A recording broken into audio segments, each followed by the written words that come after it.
With this video, we want to demonstrate the use of the Data Architect.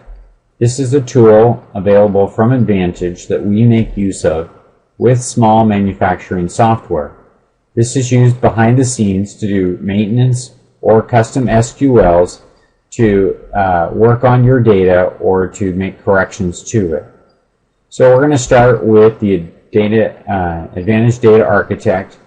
It can be found inside your small MFG directory on your server, or you can install it to the local user as well.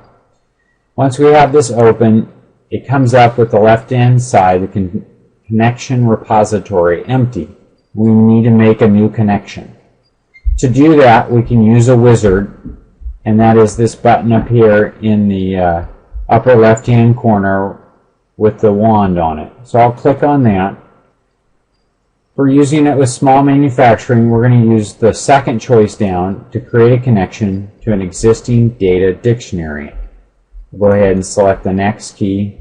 Go ahead and name the data dictionary something that makes sense to you.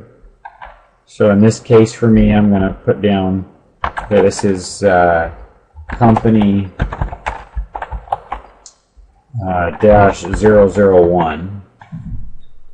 And then it's going to need to know a path to get to that. So we're going to browse to that dictionary inside our small MFG directory, inside of the company -001.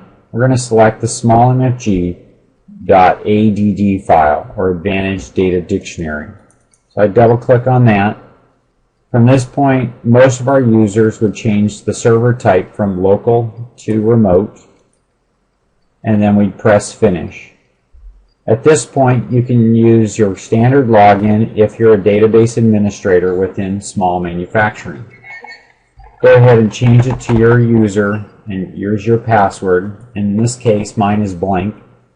And I just say OK. Now it opens and creates a connection on the left-hand side by which to make your statements or to look at the data tables. So we can actually see the data that's in the system or navigate to see what the data fields are. This tool is very handy not only to do SQLs but to use it with Crystal reports to see the structure or to see how the data connects.